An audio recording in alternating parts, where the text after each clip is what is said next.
तो गुरु कौन? जो हमारे अंधकार का शमन करते। इसलिए वेद ने प्रार्थना करते हुए कहा है, असतो मां सद्गमय, तमसो मां ज्योतिर्गमय, मृत्योर्मां अमृतम गमय। मैं मृत्यु से अमृत को उपलब्ध हो जाऊं। कथा के आरंभ में महर्षि वेदव्यास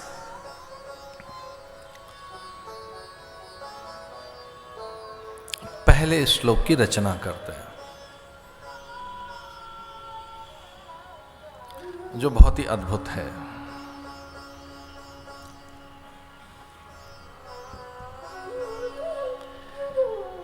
सच्चिदानंद रूपाय विशुत्पत्त्यादि हेतवे तापत्रय विनाशाय श्री कृष्णाय वयं नुमः। जब वो सन्यास के लिए निकल पड़े, कथा के बिल्कुल आरंभ में इस श्लोक के साथ ही सन्यासियों की चर्चा है। सन्यास का अर्थ है सम्यक न्यास, कामनाओं का न्यास। मैं बहुत ही विनम्रता के साथ बात कह रहा हूं। जितना सन्यास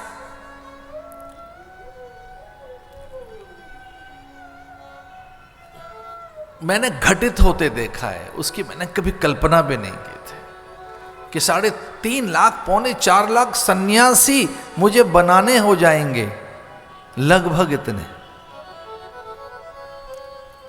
जिसकी ये शपथ है, ओम भू संन्यस्तम मया, मैं धरती जैसा बनूं, आकाश जैसा, दिशाओं जैसा, अंबर जैसा,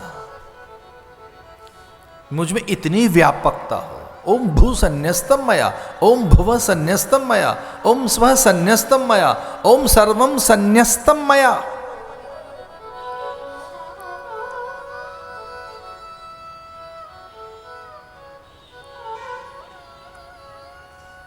सन्यास घटित होने की चीज है, ओढ़ने की नहीं है, लपेटने की नहीं है।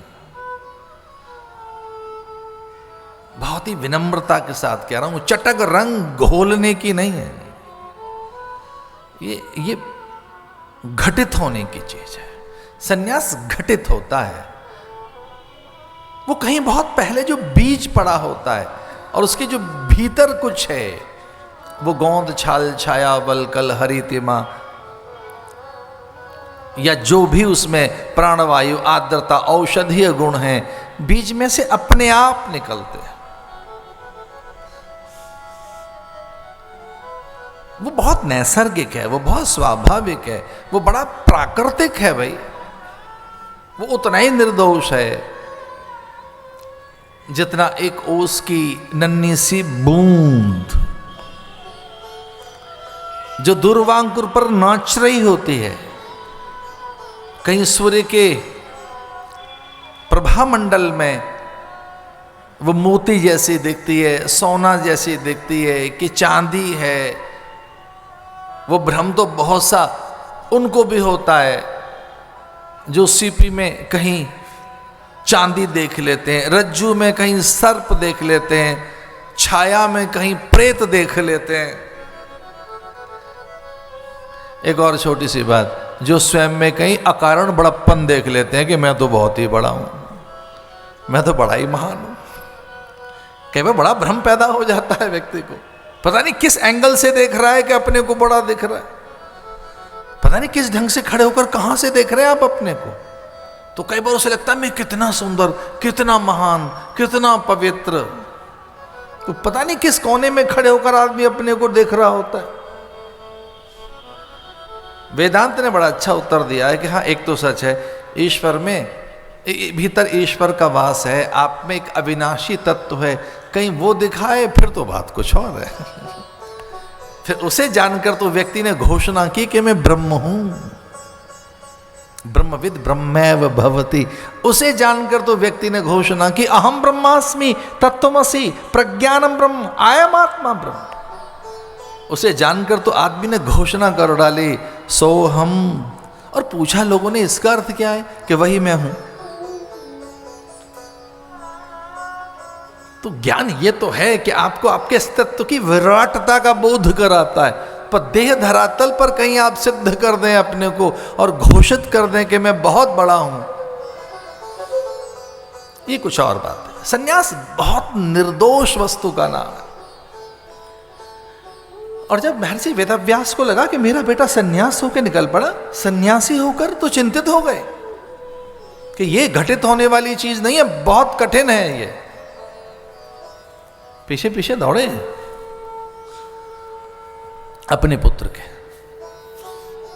ये बिल्कुल भागवत के आरंभ के जो बिल्कुल श्लोक है वहां की कथा है ये, कि बस आरंभ की, कि अपने पुत्र के पीछे भाग रहे हैं वो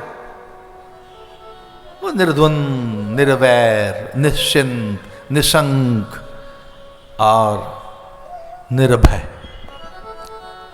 क्योंकि जब मैं सन्यास की शपथ कराता हूं साधुओं को, तो अंतिम शपथ बड़ी अद्भुत है। उसका अर्थ यह है कि न तो मुझसे किसी को डर लगे और न मैं किसी से डर जाऊं।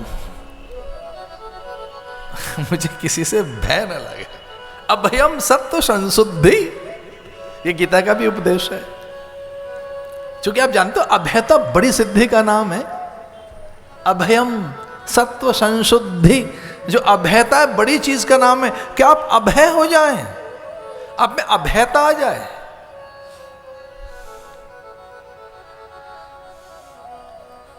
ऐसे मैं कोई जानकारी के लिए बता रहा हूं, जो इस तरह से एक निर्भीकता अपने भीतर पैदा कर लेते हैं, उनसे तो कदाचित इंद्र भी डरता होगा कि उसका सिंहासन हिलता है। तभी तो अप्सराओं का पलायन धरा की ओर होता है।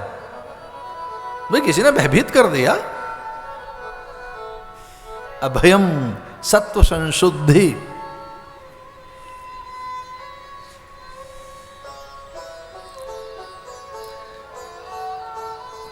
तो पुत्र के पीछे पीछे